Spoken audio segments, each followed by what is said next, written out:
And that's a good point too, because I know we were talking about yesterday that the banks, they're sitting, some guy's on his desk has 300 files, and if he's making time to go through a file and something's out of order, I mean, he's just going to kick it back, and that's it for that review, and now it's got to wait to go back and then come back and get on his schedule. So I think the system that you guys have in place of putting everything in the right order and making sure that they have everything they need when they sit down to review it, I mean, that's attributed to your high success rate of 95%. That's right. That's right. And also knowing now we've luckily developed relationships where I can email a package directly to someone that can set it up immediately, as opposed to doing the traditional way now of faxing it and hoping that somebody's going to receive it and then also receive it and forward it to the right person. It's a big chain if you don't really know who you're dealing with at the bank. And I guess I should mention, too, we're talking about short sales in California. I guess some of the concepts will apply to other states depending on, I know right. East Coast, they have lawyers and all that other stuff involved. But now, so we talked about the 2 or 3 loans. And I guess, Toni, you were mentioning what happens a little bit yesterday is what can happen with a homeowner. And if anyone's listening to this, they should not be burying their head in the sand, and obviously it's easier said than done. But because you've said you've been getting calls lately from people who have been 90 days or 120 days delinquent. Now the sale date is 12 days away, and now you're getting these panic calls. Right. And now Jason has to start stopping the foreclosure and calling the different lien holders. Right. You know what happens is people are in denial, and or they just are distraught and they don't know how to deal with it. They don't want to deal with it, or they, we have a lot of people who have, I would say, illusions of grandeur, where they're thinking that they're going to get a job or they're going to get a windfall of money. We have a couple of clients who are in lawsuits right now, and they're hoping that the settlement will come down and then they can bail themselves out. But it's just lost my train of thought there. I think I think the strongest point of negotiation, if somebody is delinquent from day one to imminent foreclosure, is probably right after they've missed their first or second mortgage payment. Only because then we have at least a little time to breathe and analyze what we have, and it's not a fire sale immediately, and we have time to work something out with the lender, and not a serious threat of foreclosure right around the corner. Even though it's important to start getting things in now, it's not a crisis at that exact moment. It can make it sort of a smoother, and not necessarily, I won't use the word enjoyable, but sort of just a more smoother, maybe relaxed somewhat process. The sooner that they address their delinquencies or their issues, instead of kind of putting them on the back burner. What we're finding is a lot of people do not open their mail, they're not answering their phones, they're not wanting to deal with it. And then, we had a couple up in the Brentwood who the wife had no idea they were in foreclosure. The husband was trying to deal with it all on his own. And when the wife did get wind of that they were trying to do some sort of loan mod, which she thought, and we stepped in to try to assist them, and their home had been foreclosed like 3 months prior to us even getting this message from them. And the wife didn't know. There's all kinds of nightmares out there where people are avoiding dealing with. You're in such a much stronger position if you face it head on. And there's so many ways there's so many options for us to address it. And I think that's what's important about, the work you do and things like this podcast, trying to put information out there to homeowners, let them know there are options. And a short sale is not necessarily a bad thing. And as we just talked about, it can really take the weight off a lot of people's shoulders and maybe give them nights they can sleep again. That's right. One of the things that I refer to when I'm speaking with clients is I let them know that what we're dealing with is toxic debt.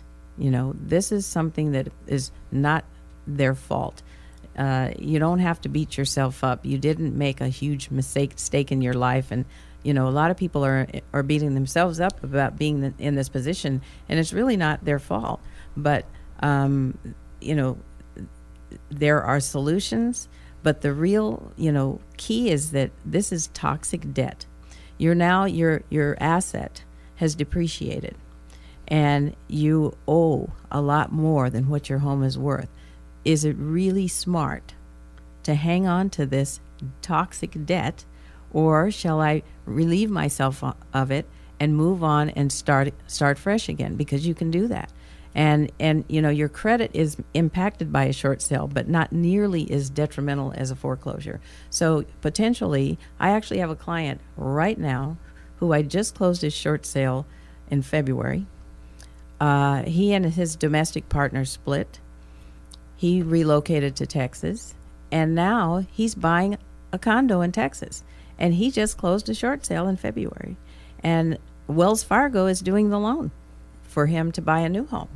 And they have looked at his entire picture, and for the most part, they have forgiven the fact that he had to do a short sale. They evaluated the circumstances. They looked at his prior credit, and they looked at where he's at today. He can certainly afford it, and he's buying a home. And that's I mean, the banks are obviously creating a lot more sort of red tape that realtors may or may not like, but it's also, rightly so, the banks are now taking a look at who they're qualifying and who they're lending to. And that's right. And when they can take these sort of situations and really look at them and realize that this person is qualified, I mean, that's how the system is supposed to work. Right. There's so much to talk about. I know we're actually at 36 minutes already, so it goes fast. Mm-hmm. So how can people contact you? Well, the best way to contact us is we've got a website, and that's www.lacity.shortsales.com. Another easier domain is call4shortsales.com, and that's CALL and then the number 4 and then shortsales.com. Both of those domains will take you to our site. We have a wealth of information on the site that allows them to understand the difference between a foreclosure and a short sale, what the impact is on your credit, what your options are. There's a ton of information. And I think it's also important that just because we're in Southern California, we have affiliates nationwide, so anyone could contact us and we can help people anywhere. So exactly. I was just going to say that because that's one of the things I know you guys are rolling out, and which is, it's just great. I mean, you guys have the system down, and you are the specialist for short sales. So and we do a lot of short sale. In traditional real estate, as you know, when you're going out for listings, you typically have to make an appointment with the homeowner. You go to their home, you sit down, you pitch a listing presentation, and go through the process. With a short sale, it's a totally different ball game. We do a lot of our consultations by phone. A lot of our information is available online through our website. All the forms, all the processes, all the information that they need to get through it. There are many people that we've never met in person, and we've concluded a short sale for them. We have affiliates nationwide, as Jason was just saying. There's another element that I'd like to just bring up that we're working with that we're really proud about, and that is, in addition to being of service to the homeowners, we're also being of service to our fellow colleagues, because there's so many agents that would otherwise be out of business if they did not have the ability to tap into the short sale marketplace. So we've created an agent affiliate program.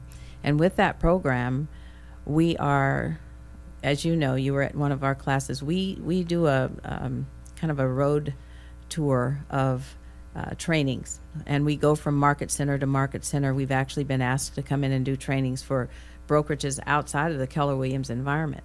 But what we did is we created an agent affiliate program, and what that does is it allows any agent, whether they like short sales or not, to be able to come to us and either consult with us or just have us negotiate for them, or if they don't want to have anything to do with it, they can just refer it and we'll pay them a referral fee.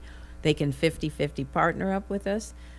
We specialize with people who have been in the business for 30 years, and they have dominating market shares in different communities, and they really don't want to deal with the short sale, but we know who the people are in the neighborhoods who are having problems, they've probably sold homes to them in the past.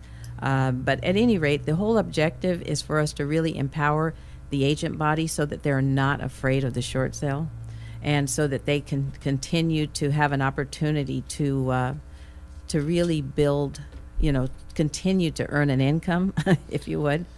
Yeah, so. Very anyway. cool. And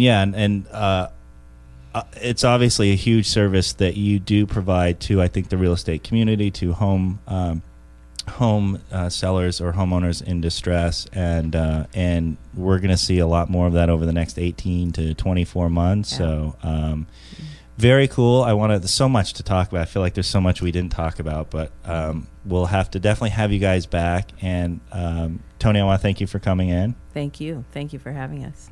And Jason, with your radio experience and your radio voice, thank you for coming in. Thank you. I appreciate it. We definitely would love to come back. All right, that is going to do it for me today. If you have any questions or comments, you can call our voicemail listener feedback line at 1-800-476-5579 or check us out online at residerealestate.com. My name is David Doucette. Thank you so much for tuning in.